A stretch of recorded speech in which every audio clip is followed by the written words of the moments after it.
Assalamualaikum. Waalaikumsalam. Di sini rupanya kau Fatimah. Aku mencarimu kemana-mana. Aku di sini sejak tadi selesai pelajaran terakhir. Ada apa bagus? Apakah engkau sudah mengerjakan tugas agama tentang manusia sebagai khalifah di dunia? Sedang dalam tahap pengerjaan. Bagaimana kalau kita kerjakan bersama-sama? Tentu saja boleh. Ayo, kita duduk dahulu. Ayolah kalau begitu. Sudah sejauh mana tugasnya yang sudah kau kerjakan Fatimah? Belum terlalu banyak. Aku masih harus mencari referensi lebih banyak di perpustakaan. Bagaimana kalau kita cari bersama-sama? Dengan senang hati. Ayo, kita ke perpustakaan.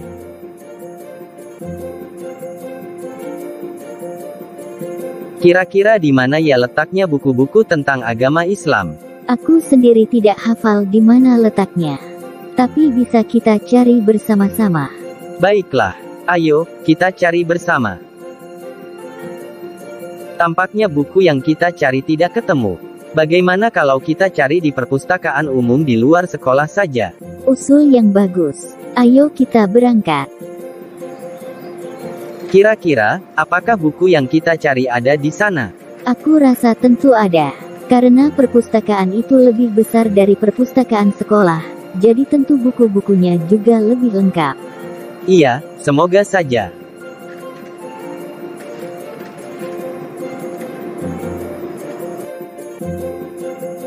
Tampaknya perpustakaan tidak terlalu ramai.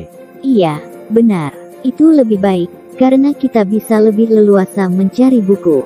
Ayolah kita mulai berpencar untuk mencari bukunya. Bagaimana bagus? Apakah kau sudah menemukan bukunya? Sepertinya aku sudah menemukan sebuah buku yang aku cari. Kau sendiri apakah sudah menemukan buku yang kau cari? Aku rasa aku sudah menemukannya. Kalau begitu, mari kita mulai mengerjakannya.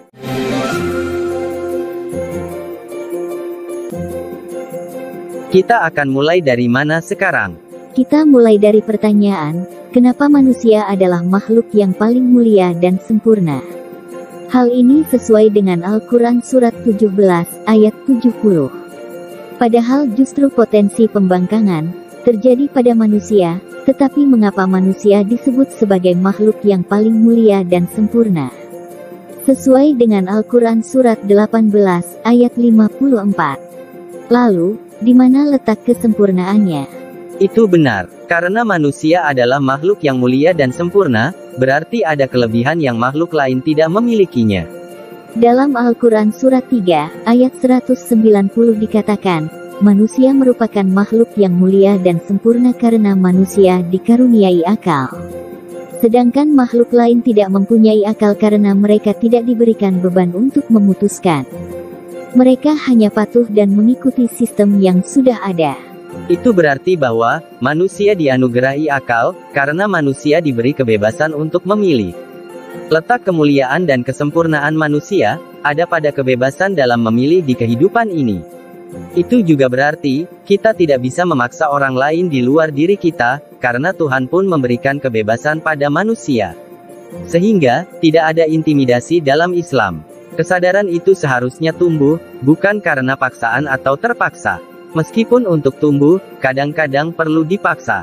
Jadi, tugas sebagai sesama manusia hanya menyampaikan, memberikan motivasi, inspirasi dan informasi. Semua kembali pada pemilihannya masing-masing. Setiap manusia punya pilihan masing-masing, punya keunikan masing-masing, punya peranannya masing-masing, punya skenarionya masing-masing. Pertanyaannya sekarang adalah, sudah sejauh mana kita mengetahui skenario diri kita? Jangan-jangan selama ini kita malah berusaha untuk memerankan peran orang lain, sehingga tidak menjadi diri sendiri. Bila kita tidak mengenal diri kita sendiri, maka dalam setiap perubahan waktu, kita akan merasa bingung, yang manakah diri kita yang sejati. Itulah pentingnya kita mengenal kesejatian diri. Lalu, bagaimanakah ciri-ciri orang yang berakal? Menurut Al-Quran Surat 3, ayat 191, disebutkan bahwa, ciri-ciri orang yang berakal yaitu, mereka akan selalu terhubung kepada Allah. Mereka memikirkan tentang penciptaan langit dan bumi. Mereka mengerti tentang adanya sebab dan akibat. Mereka yang berakal akan mengerti, kenapa mereka itu ada, mengerti tentang asal-usul manusia, dan mereka juga akan mengerti bahwa tidak ada yang namanya kebetulan. Mereka mengerti bahwa semuanya sudah direncanakan atau sudah dipersiapkan. Hal ini sesuai dengan yang tertulis dalam Al-Quran Surat 2, ayat 50. Kita harus memahami bahwa manusia itu adalah bagian dari semua partikel ciptaan Allah. Sehingga manusia dikenal sebagai miniatur semesta alam. Bila kita memikirkan penciptaan langit dan bumi, berarti intinya kita diminta untuk ikro, untuk membaca tanda, peka, dan menelaah untuk lebih mengenal siapa diri kita. Bila kita tidak bisa mengenal diri kita, bagaimana kita bisa mengenal Allah? Dan bagaimana kita bisa kembali kepadanya kelak? Sebelum kita memahami siapa diri kita akan menelaah terlebih dahulu bagaimana proses terbentuknya manusia. Berarti kita harus mundur ke miliaran tahun yang lalu untuk menelaah proses terjadinya diri kita, bagaimana prosesnya sampai terjadinya manusia seperti sekarang. Sehingga kita akan mengerti bagian demi bagian dari semua penciptaan Allah, yang tidak bisa terpisah satu sama lain. Seperti yang tertulis dalam Al-Quran Surat 57, ayat 4, bahwa penciptaan alam semesta terjadi dalam 6 masa atau tahap. Pertama, kita harus memahami bahwa semua awalan itu adalah Allah. Seperti yang tertulis dalam Al-Quran Surat 57, ayat 3. Itu artinya, sebelum ada semuanya, yang ada hanya Allah, karena Dia yang Maha Awal dan Maha Akhir. Pencipta disebut sebagai pencipta, bila sudah ada yang diciptakan. Kehadiran apapun yang ada di alam semesta ini, dibuat dalam sistem kerjanya Allah. Benar, itu yang disebut dengan The Divine Matrix. Dan kelak sistem tersebut disebut sebagai Lauhul Mahfuz, induk dari seluruh sistem Allah. Sesuai yang tertulis dalam Al-Quran Surat 57, ayat 22. Maka, Allah membuat sistem perencanaan, yang sebut saja sebagai Grand Design. Di mana semua tatanan langit dan bumi diciptakan lapis demi lapis, melalui suatu proses yang sangat panjang dan lama. Semua itu untuk mewujudkan grand design Allah, untuk menciptakan makhluk yang paling mulia dan sempurna yaitu manusia. Maka, Allah akan menampilkan diri dalam bentuk nur atau cahaya, dan kelak disebut sebagai energi, sebagai awal mula grand design Allah untuk mewujudkan manusia. Jadi untuk memudahkan kehadiran Allah pertama kalinya di alam semesta raya, bentuknya berupa energi. Hal ini sesuai yang tertulis pada Al-Quran Surat 24, ayat 35. Sehingga dalam ilmu fisika, dikenal sebagai hukum kekekalan energi, di mana energi tidak bisa diciptakan dan tidak bisa dimusnahkan, hanya bisa bertransformasi. Energi inilah yang menjadi bahan baku bagi kehidupan. Semua yang ada di alam semesta raya ini adalah makhluk energi, yaitu berasal dari energi yang sama. Kelak energi yang ditiupkan ke tubuh manusia dikenal sebagai roh. Seperti yang tertulis pada Al-Quran Surat 32, ayat 9. Selain energi yang bersifat sebagai bahan baku, Allah juga menciptakan suatu perangkat kerja, yaitu yang dikenal sebagai malakut atau malaikat. Malaikat ini yang banyak membantu dalam sistem kerjanya Allah. Kemudian, sekitar 13,8 miliar tahun yang lalu, terjadilah ledakan yang sangat dahsyat, yang oleh para ilmuwan dikenal sebagai Big Bang, yaitu awal mula peristiwa terciptanya alam semesta raya. Seperti yang tertulis pada Al-Quran Surat 21, ayat 30. Ledakan ini membutuhkan energi yang sangat besar. Dalam peristiwa ledakan ini, terjadi pemisahan antara langit dan bumi, sehingga hadirlah matahari dan bumi yang kelak, bumi berfungsi sebagai wadah atau rumah bagi manusia. Matahari tercipta sekitar 4,6 miliar tahun yang lalu, sedangkan bumi tercipta sekitar 10 miliar tahun yang lalu. Setelah terciptanya matahari dan bumi, Lalu terbentuklah rotasi, kemudian berevolusi, dan kelak semua ini dikenal sebagai waktu. Setelah terbentuknya energi pada masa pertama, dan terbentuknya bumi pada masa kedua, pada masa ketiga diciptakanlah sumber penghidupan yang dikenal sebagai air. Hal ini sesuai yang tertulis pada Al-Quran Surat 7, ayat 10. Pada masa keempat, ketika air bertemu dengan tanah, maka terbentuklah flora. Seperti yang tertulis pada Al-Quran Surat 7, ayat 57. Lalu pada masa kelima, dari flora kemudian berevolusi menjadi fauna. Seperti yang tertulis pada Al-Quran Surat 24, ayat 45. Sampai akhirnya, pada masa keenam, semua berevolusi menjadi makhluk yang sempurna, yaitu manusia. Manusia baru diciptakan sekitar 200 juta tahun yang lalu. Jika dianalogikan dengan waktu yang 24 jam, maka kehadiran manusia di bumi baru sekitar 3 detik. Benar, manusia diciptakan terakhir dan berada di bumi baru sekitar 3 detik. Artinya, sebagai makhluk yang paling akhir diciptakan, manusia itu masih banyak belum tahu apapun tentang bumi. Manusia masih harus banyak belajar. Tetapi ego manusia sangat besar. Dengan kesombongan manusia, bumi banyak dirusak oleh manusia sendiri. Manusia seharusnya menyadari bahwa manusia itu adalah merupakan ekosistem, bukan ekosistem. Kalau berbicara tentang ekosistem, sebenarnya bumi, alam semesta, flora dan fauna, adalah kakak-kakak dari manusia. Berarti seharusnya mereka semua dengan manusia adalah bersaudara. Yang menjadi pertanyaan saat ini adalah, di mana kekhalifahan dari manusia, karena sering sekali terjadi perang saudara, sering terjadi perselisihan, dan lain-lain. Sehingga kalau dilihat dari proses terciptanya manusia, terlihat bahwa proses pembuatannya yang memakan waktu yang panjang, pembuatannya yang rumit. Dan penciptaan manusia bukan hal yang main-main. Seperti yang tertulis pada Al-Quran Surat 23, ayat 115. Tetapi setelah tercipta, banyak manusia yang tidak bersyukur, banyak mengeluh, dan lain-lain. Padahal, visi dan misi manusia di alam semesta sangat besar, sebagai warga bumi. Sebenarnya tugas manusia itu mulia sekali, yaitu menjadi khalifahnya Allah di bumi.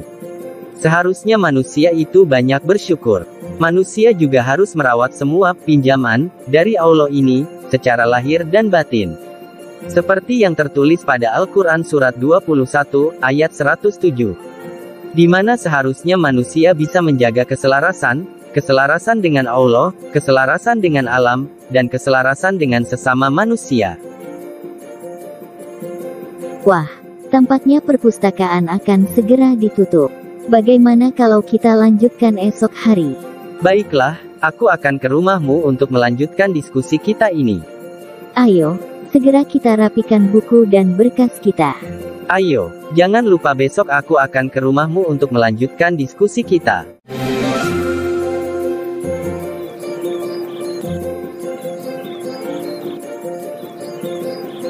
Assalamualaikum Fatimah. Ini aku datang. Waalaikumsalam Bagus. Sebentar, aku akan keluar dulu. Maaf Bagus, agak lama menunggu. Tidak apa-apa Fatimah. Aku belum lama datang. Ayo, silahkan masuk Bagus. Terima kasih Fatimah. Kita akan diskusi di ruangan ini atau di ruang santai? Terserah kau saja Fatimah. Mana yang lebih nyaman menurutmu? Kalau begitu kita di ruang santai saja, supaya lebih nyaman.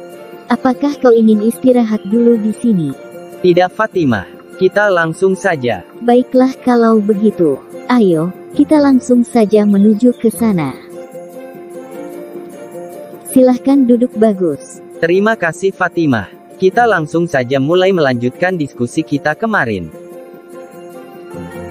Sebelum kita melanjutkan diskusi kita lebih jauh, mungkin kita review dahulu hasil diskusi kita kemarin. Baiklah kalau begitu. Tapi sebelumnya, ada beberapa hal yang perlu untuk ditambahkan. Kita mulai saja sekarang. Fundamental hidup ini sebenarnya adalah bahwa manusia berasal dari Allah dan akan kembali kepada Allah. Jadi, selama perjalanan dalam hidup adalah merupakan suatu pembelajaran. Apa yang kita miliki saat ini di dunia adalah sebuah ilusi. Artinya, semua itu bukan milik kita manusia. Itu semua dititipkan oleh Allah kepada manusia, untuk menjadi alat, jembatan, untuk kita bisa mengenal diri kita. Dengan mengenal diri, kita bisa mengenal Allah, karena kelak kita akan kembali ke sana. Hidup ini intisarinya adalah meluruhkan semua kemelekatan atau kecintaan yang berlebih, selain kepada Allah. Peluruhan itu pasti melalui jalur penderitaan. Bahkan semua nabi, rasul dan para kekasih Allah, termasuk orang-orang hebat, tidak ada yang tidak dididik oleh penderitaan yang sangat luar biasa. Bahkan Rumi pun berpendapat, luka adalah tempat cahaya masuk. Kalau kita tidak pernah terluka, tidak pernah ada cahaya yang masuk. Sehingga luka itu merupakan peluruhan pemelekatan yang kita anggap tidak enak, yang kita anggap sakit, tetapi dampak spiritualitas, yang awalnya kita tolak sebagai realitas, padahal semua itu akan membawa kita kepada kesadaran yang lebih dalam. Jika menyadari ini, kita akan mulai lepas dari dualitas benar atau salah, baik atau buruk, tapi kita hanya menghadapi realitas. Di luar diri kita sebenarnya netral. Yang menjadikan sesuatu hal itu baik dan buruk adalah pikiran kita. Sehingga, insya Allah, dalam perjalanan menemukan spiritualitas kita, perjalanan menemukan jati diri kita, perlahan kita akan keluar dari dualitas benar atau salah. Meskipun kita tidak bisa lepas, tetapi setidaknya bila kita bisa melaluinya, kehidupan kita akan lebih tenang, damai dan bahagia. Maka, semua ketenangan, kedamaian dan kebahagiaan, diawali dari lepasnya kemelekatan, atau kecintaan yang berlebih. Jadi, disitulah kita belajar untuk melepas kemelekatan. Dan sesungguhnya, guru terbaik dalam kehidupan ini adalah orang-orang terdekat dengan kita. Merekalah yang akan membuat kita menjadi manusia dengan spiritual yang lebih baik. Karena ujian yang terbesar, berasal dari orang-orang yang didekatkan kepada kita oleh Allah. Dan itu sudah menjadi grand design-nya Allah. Sekarang, dari diskusi sebelumnya, kita sudah mulai paham, bahwa kita adalah bagian dari semesta. Manusia itu adalah mikrokosmosnya semesta. Karena semua partikel semesta ada dalam diri manusia. Manusia itu merupakan miniaturnya semesta. Maka, bila kita tidak menyadari betapa hebatnya manusia, bahwa manusia diciptakan secara luar biasa, akan banyak orang yang sulit untuk bersyukur. Karena banyak orang yang sulit untuk bisa menerima realitas. Juga banyak orang yang sulit untuk bisa merasa cukup. Karena mereka hanya melihat kekurangan dirinya, hanya melihat sesuatu yang belum digapai, dicapai, diraih dan seterusnya. Sementara itu, dia tidak mengenal siapa dirinya. Seandainya bila kita menyadari, bahwa, informasi yang tidak dimiliki adalah informasi tentang diri sendiri. Itu karena kita terlalu sibuk untuk menatap, melihat dan menilai keluar dari diri kita sendiri. Namun, kelak kita akan mengerti, bahwa semua penyelarasan akan didapatkan dalam konteks yang namanya, ruang hening. Ruang hening merupakan suatu ruang dalam diri kita yang akan kita masuki. Oleh karena itu, kita harus bisa menemukan ruang hening kita masing-masing. Dalam pengenalan diri, tiap orang memiliki level kesadarannya masing-masing, dan kita tidak bisa memaksakan. Oleh karena itu, tugas kita sebagai sesama manusia hanya memberikan motivasi, inspirasi dan informasi. Dan kita hanya bisa memberikan contoh perilaku yang terbaik. Kita tidak bisa berharap adanya perubahan di luar diri kita, kalau di dalam diri kita tidak berubah. Itu akan terasa melelahkan, bila kita berharap adanya perubahan di luar diri kita, tanpa adanya perubahan dari dalam diri kita. Perubahan bisa terjadi karena adanya vibrasi dalam diri kita. Perilaku lebih akan diperhatikan, daripada ucapan kita. Karena perilaku adalah energi, dan energi lebih bisa terpancarkan. Sehingga, jika energi kita negatif, maka yang akan datang ke diri kita juga hal-hal yang negatif. Maka apa yang datang dari luar diri kita merupakan cerminan yang ada dalam diri kita. Dari situ seharusnya kita berpikir dan menyadari, pesan apa yang ingin disampaikan Tuhan kepada kita. Maka, semakin meningkatnya level spiritual, maka kedewasaan akan terbentuk. Al-Quran didesain untuk orang-orang yang dewasa. Hikmah juga didesain untuk orang-orang yang dewasa. Dewasa dalam arti terbuka pikirannya, terbuka hatinya, mau selalu mengupgrade, menyadari bahwa kita lebih banyak tidak tahunya daripada tahunya. Sehingga menyadari bahwa semua yang didatangkan ke kita merupakan pelajaran. Pelajaran itu adalah tanda. Sedangkan tanda, dalam bahasa Arab artinya ayat. Jadi, semua yang didatangkan kepada kita sebenarnya adalah ayat-ayat Tuhan. Bahkan menurut Nikola Tesla, jika ingin mengetahui tentang diri kita, pikirkan 3 hal, yaitu energi, vibrasi dan frekuensi. Kualitas energi kita menentukan kualitas hidup kita. Kemana energi yang kita buang sehari-hari, itu akan menentukan kualitas hidup kita. Kita seringkali malah mengeluarkan energi ke tempat-tempat dan untuk hal-hal yang tidak terlalu penting. Sedangkan hal-hal yang lebih penting malah tidak diberi energi. Kita seharusnya dapat memilah mana energi untuk kepentingan dunia, dan mana energi untuk kepentingan akhirat, sebagai bekal kita untuk pulang kelak. Manusia bukan hanya sebagai makhluk fisik. Yang pertama terlihat dan kita sadari memang fisiknya, karena yang paling terlihat. Dalam kehidupan, minimal manusia terlahir sebanyak 3 kali. Yaitu, terlahir sebagai biologi self, sebagai psikologi self dan spiritual self. Manusia memang terlahir sebagai biologi self. Kemudian mereka pun menuju psikologi self. Tetapi tidak semua orang yang psikologi self-nya terlahir, belum tentu melahirkan spiritual self juga. Bisa jadi karena egonya yang masuk lebih dalam ke kesadarannya. Saat ini masih banyak manusia yang lebih memberikan nutrisi pada wadah atau tubuhnya saja. Nah, disitulah pentingnya untuk mengenal diri kita sendiri. Pertanyaannya adalah dari semua analogi yang sebelumnya, sebagai titik awalnya, apa sih grand design-nya Allah? Apa sih yang direncanakan oleh Allah? Yang perlu diingat adalah, bahwa semua berawal dari Allah, sesuai dengan yang tertulis dalam Al-Quran Surat 57, ayat 3. Sebelum semua diciptakan, Allah sudah membuat grand design secara lengkap. Dalam mewujudkan grand design-nya, Allah memerlukan yang namanya sistem. Oleh sebab itu, yang diciptakan pertama adalah malakut atau malaikat. Dengan kata lain, malaikat itu merupakan para asisten Allah dan merupakan sistem Allah. Sistem ini tetap harus mengacu pada grand skenario, atau sistem besar, yang dikenal sebagai Lauhul Mahfuz. Bisa dikatakan, bahwa Lauhul Mahfuz adalah operating sistemnya Tuhan. Sedangkan algoritma dari operating sistemnya adalah malaikat. Dan jiwa adalah aplikasi yang akan berjalan dalam operating sistem Allah tersebut. Sesuai dengan yang tertulis dalam Al-Quran Surat 57, ayat 22. Lalu, suatu ketika, Allah berfirman kepada malaikat, bahwa Allah ingin menciptakan manusia. Sesuai dengan yang tertulis dalam Al-Quran Surat 2, ayat 30.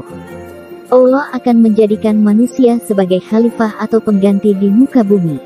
Sesuai yang tertulis dalam Al-Quran Surat 10, ayat 14. Kemudian Allah mulai menciptakan langit dan bumi dalam 6 masa. Sesuai yang tertulis dalam Al-Quran Surat 57, ayat 4. Di mana masa pertama adalah pembentukan energi.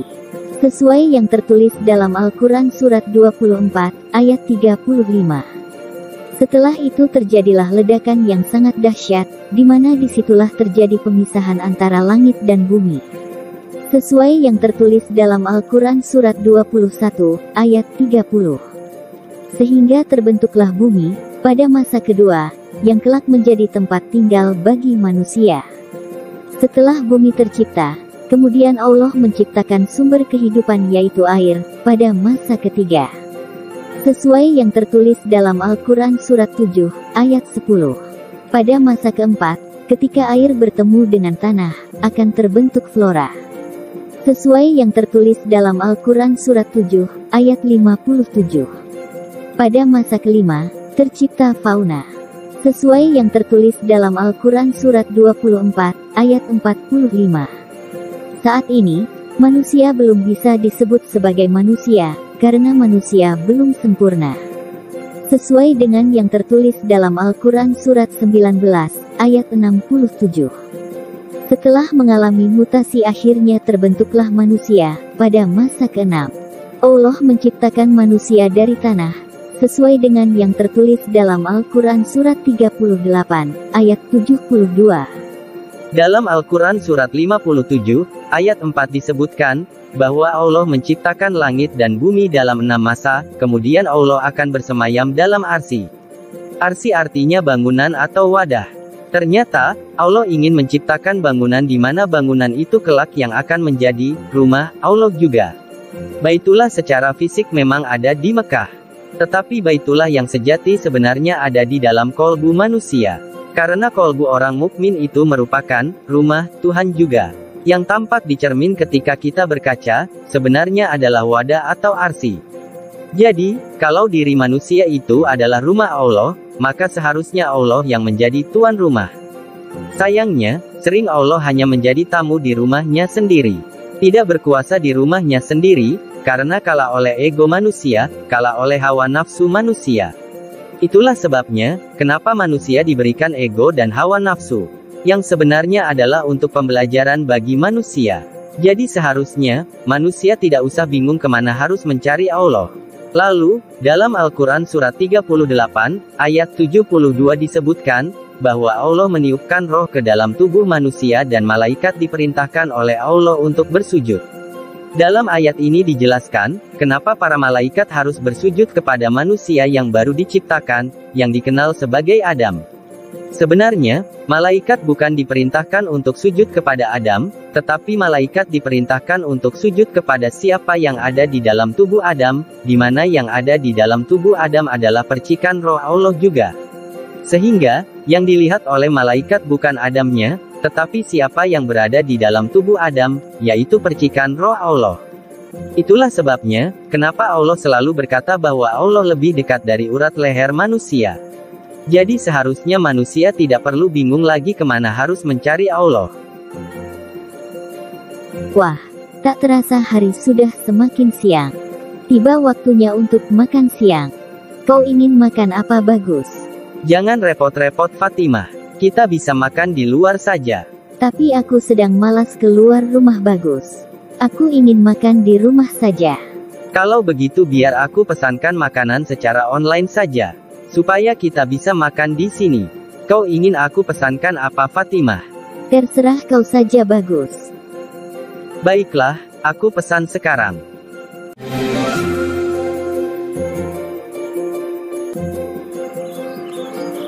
Apakah masih ada yang ingin kau makan Bagus?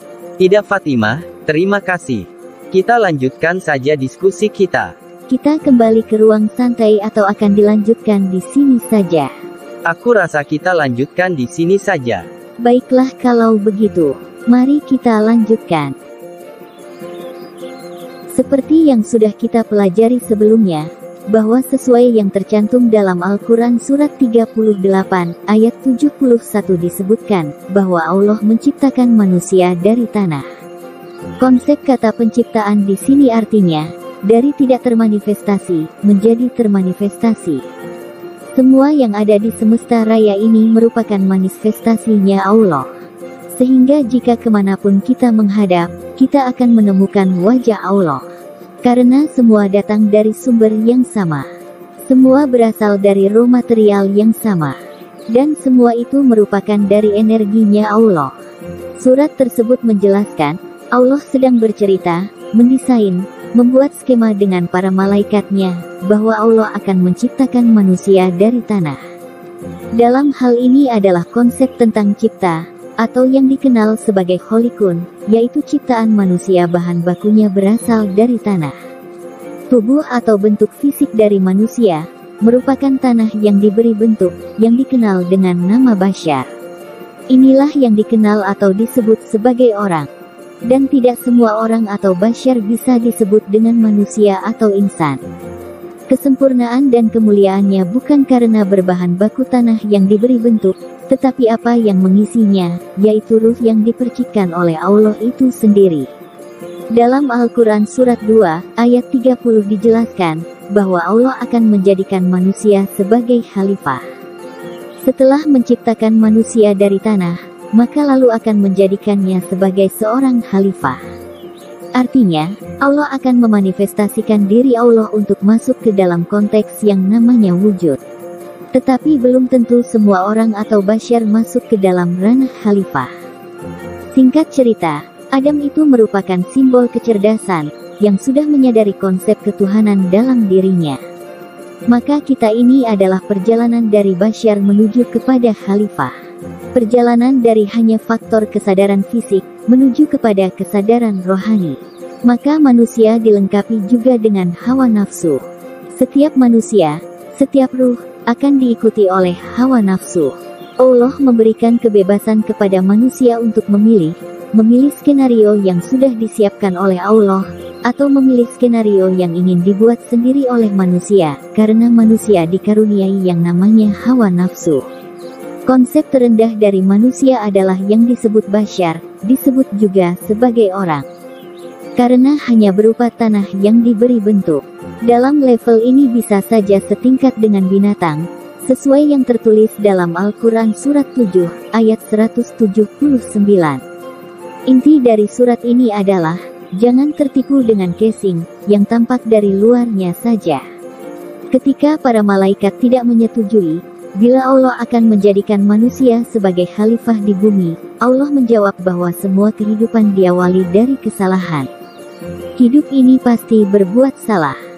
Sehingga konteks dari hidup adalah belajar dari kesalahan, untuk tidak berbuat kesalahan yang sama. Hendaknya pembelajaran ini dijadikan sebagai experience atau pengalaman, jangan hanya sebagai pengetahuan. Experience ini akan memperluas kesadaran kita. Kalau manusia dihadirkan sebagai khalifah atau wakil Allah di bumi, maka seharusnya manusia juga memiliki sifatnya Allah yang penuh kasih sayang. Jadi, siapa sebenarnya khalifah itu? Khalifah adalah orang yang sudah menyadari konsep ketuhanan dalam dirinya dan telah menjalankan perannya sebagai wakil Allah di bumi. Jadi secara singkat dapat dijelaskan, bahwa Allah hendak menciptakan wadah manusia, dengan konteksnya adalah basyar atau orang, yaitu tanah yang diberi bentuk. Jika tanah tersebut sudah memiliki kesadaran akan ketuhanan, maka bisa disebut sebagai manusia atau insan. Artinya, kesadaran lahiriahnya telah tumbuh. Ketika manusia menjalankan perannya, dia sadar bahwa perannya hanya sebagai khalifah, sebagai pengganti, sebagai wakil Allah. Pada tahap ini manusia bisa disebut sebagai khalifah. Jadi, tidak semua orang layak disebut sebagai khalifah. Khalifah artinya sudah timbul kesadaran akan ketuhanan dalam dirinya dan menjalankan perannya sebagai wakil Allah. Benar sekali. Untuk level berikutnya, yang merupakan level yang tertinggi, disebut dengan abdi, abdinya Allah, pelayannya Allah, Abdullah. Melayani skenario yang sudah dibuat oleh Allah. Di sini ada dua pilihan, menjadi pelayannya Allah, atau menjadi pelayan dari ego diri kita. Tetapi semua pilihan dikembalikan lagi kepada manusia itu sendiri. Lalu, bagaimana cara mengaktifkan kesadaran akan ketuhanan itu? Bagaimana cara menjadi khalifah itu? Dalam Al-Quran Surat 6, ayat 12 dijelaskan, bahwa semua yang ada di langit dan di bumi adalah milik Allah. Manusia tidak berhak merasa kehilangan, karena manusia tidak berhak untuk memiliki. Semua hanya milik Sang Pencipta, yaitu Allah. Manusia hanya sebagai tamu dan hanya untuk belajar. Untuk mengaktifkan kesadaran akan kekhalifahan dalam diri manusia, yaitu dengan cara menumbuhkan rasa kasih sayang. Hanya manusia yang muncul rasa kasih sayangnya, maka saat itulah manusia menjadi khalifah. Tidak ada manusia yang dilahirkan tanpa kasih sayang. Benci itu diajarkan. Marah, iri, dengki, dendam, semua juga diajarkan. Tapi fitrah, basic, awal muasal, bahan baku manusia adalah kasih sayang. Jadi, hendaknya manusia melakukan segala sesuatu dengan kasih sayang. Sehingga, tugas manusia pun adalah menjadi penyebar kasih sayang untuk semesta alam. Itulah konteks dari khalifah itu sendiri. Ternyata, untuk menjadi khalifah itu mudah. Cuma apakah mudah juga untuk diaplikasikan? Sebenarnya mudah. Cukup kita pahami siapa diri kita, sesuai diskusi kita di awal-awal. Wah, tidak terasa hari sudah mulai malam. Sudah banyak juga yang sudah kita bahas hari ini. Aku mau pamit izin pulang dulu Fatimah. Baiklah bagus. Senang kita bisa menyelesaikan tugas kita bersama-sama. Ayo, aku antarkan kau keluar. Terima kasih banyak Fatimah untuk semuanya. Sama-sama bagus. Senang bisa bekerja sama denganmu bagus. Sampai bertemu lagi Fatimah. Sampai bertemu lagi bagus.